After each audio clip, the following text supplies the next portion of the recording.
right, it's time to ted. Now, when we first bought the tedder, we understood that the idea of tedding is to go as fast as you can and just throw that hay everywhere. Scatter it all over the field so the sun can bake it to a nice crispy dryness. Right? Well, there are a couple of issues with that for us. If you scatter the hay everywhere all across your field, you're not going to find your rows. Sometimes that can be a good thing, but the issue I was having is when I scattered the hay all over, it also scattered it over the rows I hadn't tedded yet, so I couldn't even find them. So more often than not, I would end up only tedding half the field, and the other half I would actually ted 2 or 3 times because I literally could not find the untedded grass. So that didn't really help with drying. I ended up with hay that was over dry and hay that was still wet. So our neighbor next door actually gave us a little bit of advice. He used to be a hay farmer, and he said when he ran his hay tedder, he would run it at a low RPM speed and just gently floof it, or fluff it, whatever you want to call. And so he would just fluff it a little bit just to kind of toss it into the air and let it fall right back down into its row. So that is exactly what I've been doing. And I'm going to be honest with you, I actually don't mind tedding hay anymore. It really seems to work. Now the downside is it causes the hay to dry very rapidly. And sometimes it can dry so quickly that you might not be ready to bale it just yet. You got to get everything timed out. You got to make sure, Eric can get away from work for a little bit to help out with collecting bales. But, all in good time. We'll figure this out as we go. We're getting there. But just listen to the sound of tedding hay. It's so relaxing. It's so hypnotic. Just sit back and listen to it for a little bit. It's almost like you're just right there on the tractor seat.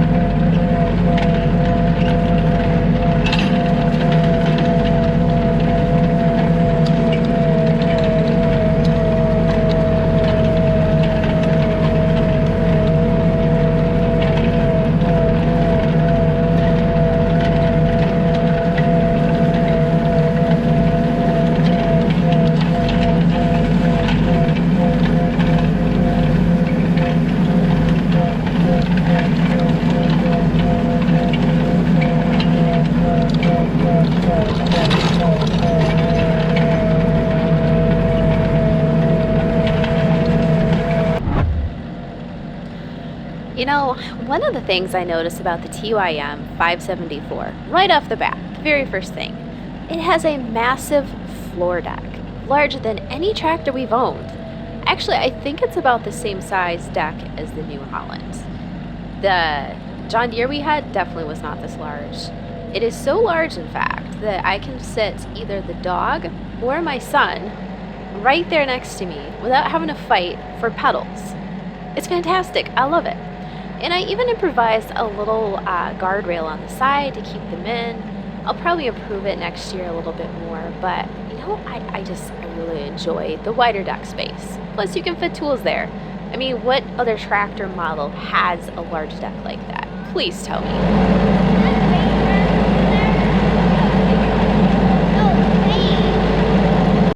Yeah, he was asking if the teff field was fake grass.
Alright, so we have one turkey breast. This is one side of the turkey breast. Because for us, you know, I take a whole turkey and I cut it up into sections and we eat one section per time.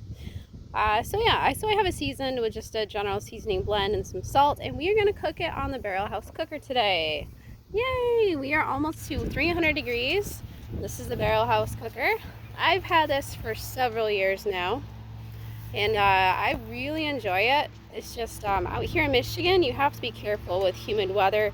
Charcoal does not like humid weather. So let's go ahead and pull this off. Alright, so I'm going to not so gracefully dump this on there because I can't do this one-handed. So there's our charcoal. It's already set up. Hopefully I don't... There we go.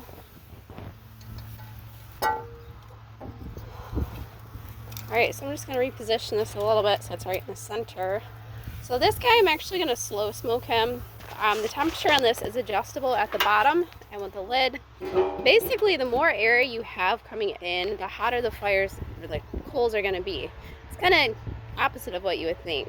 And the tighter you have it closed up, the cooler it's going to be because there's not as much air getting oxygen into the charcoal. So it shows 200. It's going to come back up to temperature. And I'm not in a hurry to cook this because it's pretty early. And I'm just going to... this is how you gauge where it's at, and 3 holes is pretty good.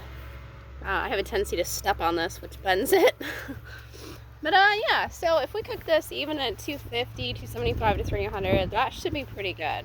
If you're doing burgers, you probably want 400. So yeah, so we're just gonna let that smoke away. You can see the smoke already building. And that's gonna be tasty. Alrighty. Here it is. Alright, so this has actually been cooking, I don't even know how long.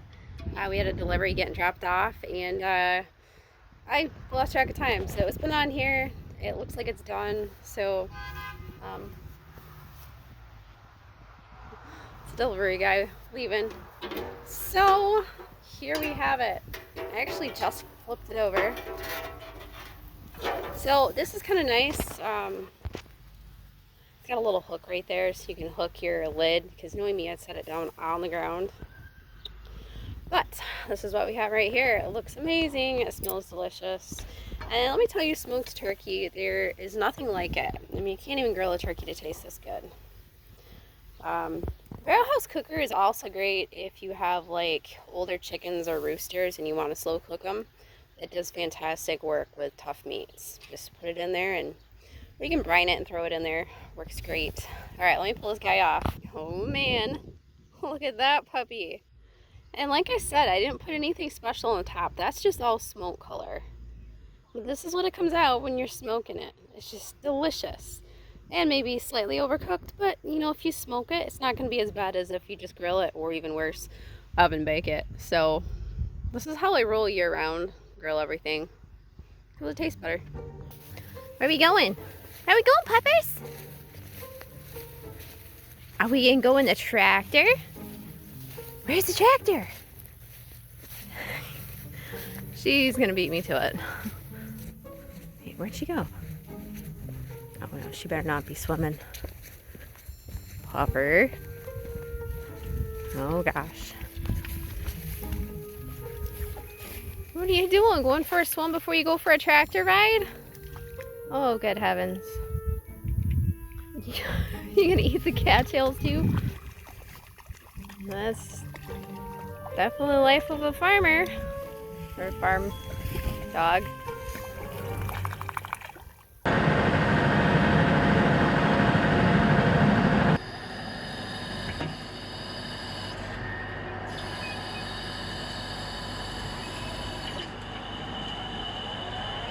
And we're off and rolling, getting the fields all raked up. I know a lot of people say that they do not like the middle kicker wheel on these types of v-rakes. We did a lot of research before we bought it, and from what we understood, at least with our type of crops that we're growing, it's a better way to go. Now, I've tried it with the wheel, and I've tried it without the wheel. And the absolute only time I will not put the wheel down is if I just have one hay rake side down. if I'm just flipping the hay. The wheel at that point will just kind of get in the way and make a mess of things. But with the wheel in the center, I find that it actually keeps the row a little bit cleaner, and of course, if you're trying to get everything all up off the ground, it definitely pulls the middle of your row up. For me, I try to get about 3 rows, and the way I run it, the kicker wheel is right over 1 row. So if I don't put the kicker wheel down, that entire row will not get flipped up and fluffed, and sometimes it's holding moisture, and that could cause the whole crop to mold. So like I said, for me, the kicker wheel really seems to do a good job. Other people might have different experiences.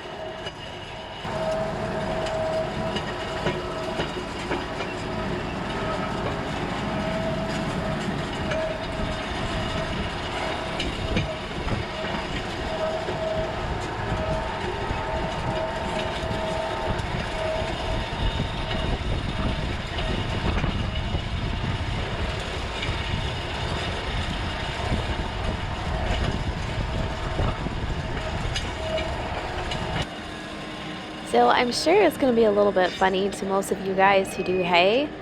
One thing I decided to start doing this year was a combined driving pattern. All right, don't shoot me. I know a lot of you guys like the back and the forth for collecting because it's a lot easier to collect. So what I actually end up doing is a combination.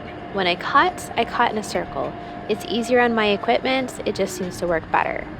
When I rake it, I try to go through and do more of the back and forth pattern. And that does work a lot better for the hayrake, and that does work a lot better for the baler system that we're using.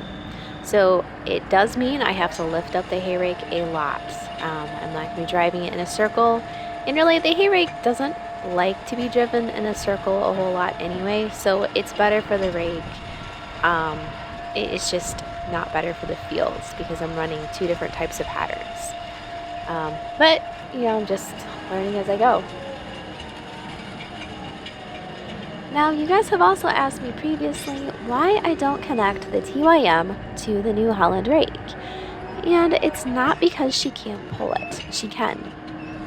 Honestly, it's because Eric comes home and he hooks her up right away to be able to use the grapple system for hay baling. And sometimes I need to grab the hayrake and flip a row, or maybe I need to do a whole row, and sometimes I'm doing one field and not another field, so I don't want to mess with his system, and I just throw it on the back of the New Holland. However, I finally do decide to test it out on the TYM during the 3rd cutting, and let me tell you, it was a game changer. I could rake so much more efficiently because the turns are so tight on this thing. I can just whip it out. So I definitely will do it again. It also allows me to keep better track of the hay, and it does get a little crazy with the tough field with the hay piling over the back of the hay rake. You can see a little bit of that going on in this field here. I don't know if I got it on camera or not, but there were definitely some times that I made a big mess and it had gathered so much hay it was over the top of the rake. Yeah. Coming up next, his last dying wish. When local dairy farmer Arlen Walt was diagnosed with a rare, non-treatable cancer at the start of the year, he sits down and makes one last request to God, the best harvest he's ever had. Yet as the months pass by, he slowly realizes that his thriving crop of corn may end up rotting in the fields. That is, until a group of farmers steps in to grant a dying man's last wish.